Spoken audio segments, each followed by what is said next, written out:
Once you have your master's, there are very few jobs you aren't eventually qualified for. You will still, more often than not, start on step one in a foundational role and still have to work your way up. You go get your master's, chances are you're going to have $66,000 in debt. This is the Workin' Sports Podcast. Here's VP of Content and Engaged Learning at workinsports.com, Brian Clapp. So we just launched last week some of our best career advice for 2021. Went back through all 41 of our industry expert interviews last year, pulled out some of those most impactful nuggets, packaged it all together, and threw it out there to the audience. And it's been amazingly popular because it's like the best of the best. There was so much stuff we could have included, and we decided to push some stuff down because we didn't want it to be a 3-hour episode. We wanted it to be a tight half hour, get some really good stuff and move on. And I cannot stress to you enough to go back and listen to that episode. I think you should go back and listen to a lot of episodes and go back to listen to them over and over and over again, because that's selfish of me. But going back and listening to this episode, people like Scott O'Neill, Michelle Andres, Emily Karen, John Ferguson, Callie Franklin, some of the best from our show, Jason Lockenfora, just best of the best of our show, really sharing some great advice. So go back and listen to that one. The rest of 2021, we will be doing some best of features. We're going to be highlighting some of those full episodes, not just a highlight reel, not just little nuggets here and there, some of the best full episodes we've done throughout the year. So make sure you keep tuning in the rest of the year, and we will continue doing our Monday podcast where we're answering fan questions, which brings us to Jack in Ann Arbor. Jack writes in. Hi, Brian. I'm in my sophomore year of college, and I like to think and plan ahead. So many of my friends are talking about getting their master's after they finish undergrad. And as someone who wants to work in sports, I'm wondering, should I plan to get my master's? Jack, as far as I know, there's only one school in Ann Arbor, so you must be a Washtenaw Community College student. Yes, I had to look down to remember how to say Washtenaw. Washtenaw. Yeah, I think I got it right, actually. Button hooked you there. You thought I was going to say University of Michigan. All right, Jack. I selected your question, but the truth is, this question has been asked about 100 times this year. There's a lot of people curious about whether they should get their master's or not. Does it worth it? Does it make sense to me? And I think it's a good question, because if you're going to make a decision like this, it needs to make sense in all the different facets of your life. Does it make sense for your career? Does it give you that high ceiling? Can you afford it? Does it make sense for you that way? Does it make sense for you to go into debt? Is there the right type of program out there for you? So let's just talk about this. Let's get into this topic and conversation, because I think this will benefit so many people out there listening.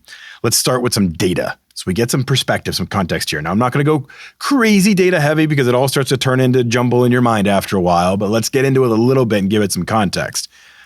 Enrollment in master's programs went up 3.6% in fall 2020 and continued to rise another 4.4% in spring 2021. It makes sense. Lots of people taking the momentary collapse of society to advance themselves. Okay? So a lot more people are going back and getting their master's. Another data point for you. From 1991 to 2019, 28 years, which also happens to be how old my genes are, the number of master's degrees awarded rose by 143%. So we're talking a lot of demand here. We're talking about numbers going up incrementally, but then we're also talking about, when we look at it in a big time frame, going up a lot. To give this context, that's 70% faster than how bachelor's degrees have risen, and 84% faster than doctorates. So the demand for masters is eclipsing everything else. All right, get ready for this. That gives us some context. They're in demand. A lot of people are going for their masters. Of those who have a master's degree, so we're talking about 13% of people age 25 or older. So that's the number. 13% of people age 25 or older have their master's degree. From educationdata.org, they're a legit research company, that for that 13% of people who got their master's, it only increased their employability by less than 3%. Now, I don't know how they calculate that. I don't know how they figure out what the percentages of employability is and the increases and whatever, but they are a legit employment data site. So I'm going to trust them on this one. All right. I can't get into the raw data. I don't know the tabs. I can't get into all that. Wouldn't know what to do with it anyway, being completely honest. But I mean, that tells you something. It did not increase their employability by that much. Okay. So that's one thing. The average pay for graduates with a bachelor's degree is $64,000 a year. The average pay for someone with a master's degree is $76,000 a year, which is about a 19% increase, $12,000 a year. And that's according to PayScale. Right. Another legit site. So, okay, we're getting a little bit of a rise in salary. We're just getting some context right now for this discussion. Here's the downside. From 1999 to 2016, so now we're talking a 17-year period, the average debt assumed for master's study among the nearly half of students who had to borrow money, which is, a lot. Most of us have to borrow money when we're going for a master's. It's not cheap. Increased by 57% to $66,000. You go get your master's, chances are you're going to have $66,000 in debt. Okay, so let's sum all this data points up. You get your master's, you have an average of $66,000 in debt, you increase your employability by maybe 3%, and your salary by 19%, which sounds good, but in raw numbers is actually just $12,000 a year. Simple math here.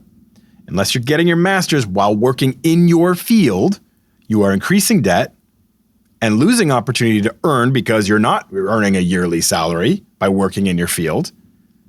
And you may make it up over time. Yikes. That doesn't paint the prettiest picture. All that said, no matter what the data says, no matter what this information is, more and more people are going for their master's. We already kind of clarified that. A master's degree now is akin to a bachelor's degree in 1960. Let me explain. In 1960, about 13% of people age 25 or older had their bachelor's degree. If you had one, it separated you from the pack. You were part of a different group. In 2021, about 13% of people age 25 or older have their master's. Again, because the intent is to separate from the crowd. So bachelor's degree used to be seen as a big deal. Now it's master's degree. That's that standard. Bachelor's degrees have become more commonplace. Masters still have that kind of elite status. Look, cutting through it all, we work with a lot of institutions of higher learning. I spoke in 29 college campuses this past semester. I love college programs. I know a lot of great professors. I know a lot, okay? Really great programs out there. We work with a lot, but I'm going to be completely honest and transparent with you in this conversation. I can surely direct you to some amazing programs, but the financial decision, that financial question has to be asked. Does this make sense for you? Because it doesn't for everybody. Let's look at motivation too, okay? For educational institutions, master's programs are cash cows because their students get far less financial aid than in undergraduate programs. Let me repeat that.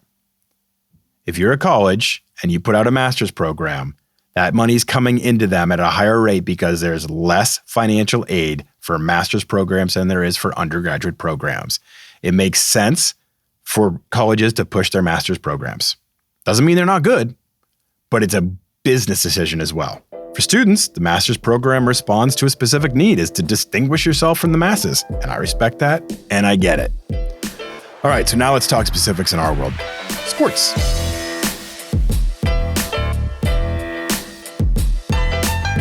I said earlier that the number of master's degrees have gone up by 143% over the age of my genes.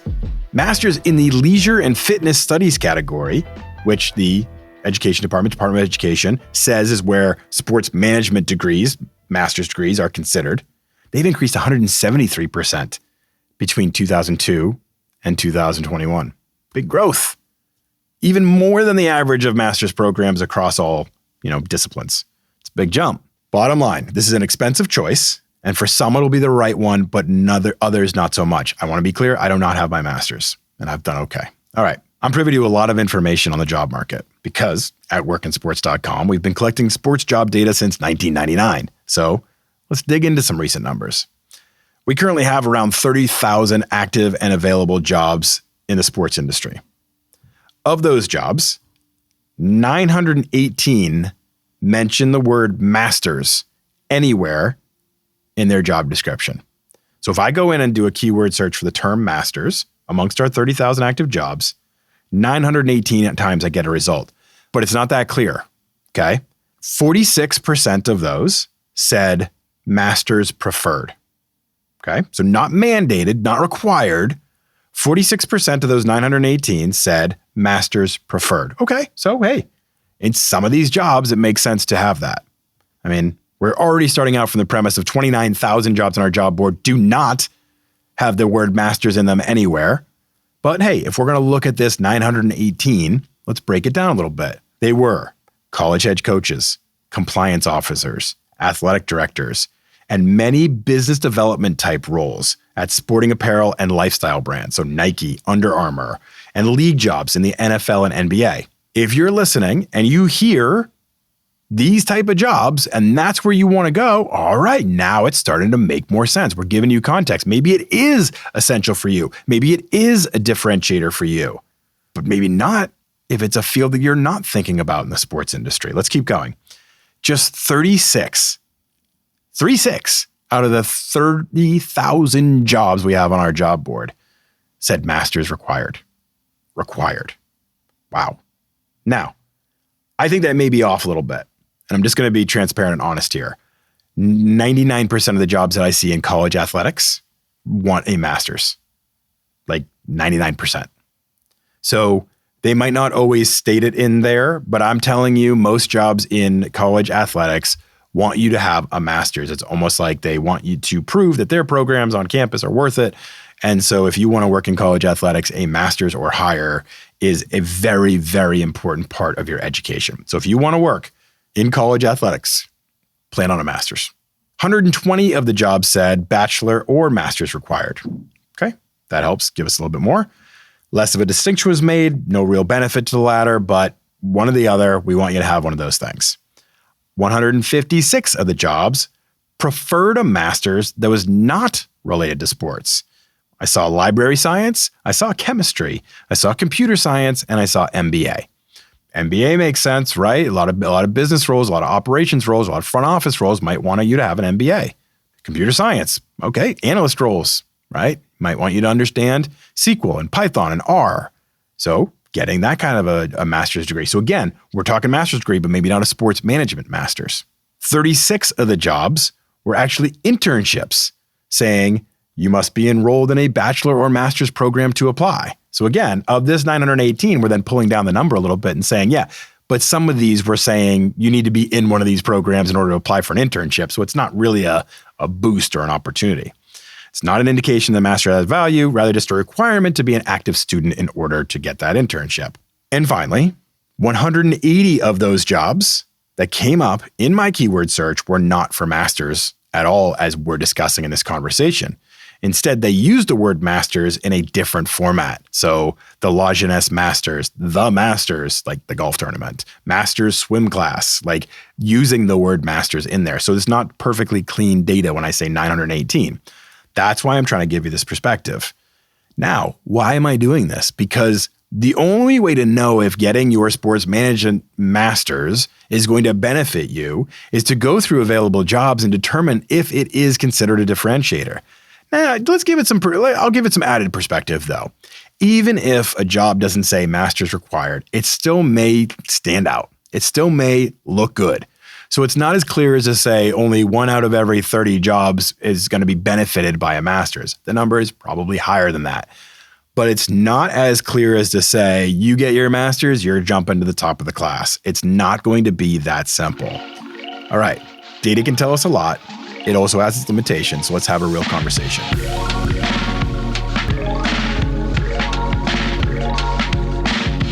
Getting your master's is neither a mistake nor a trip to the fast lane of immediate success. There are 3 points I want to make about getting your master's and framing your overall expectations. Number 1, climbing the career ladder. Number 2, overall ceiling. Number 3, areas of interest. Let's start with the career ladder.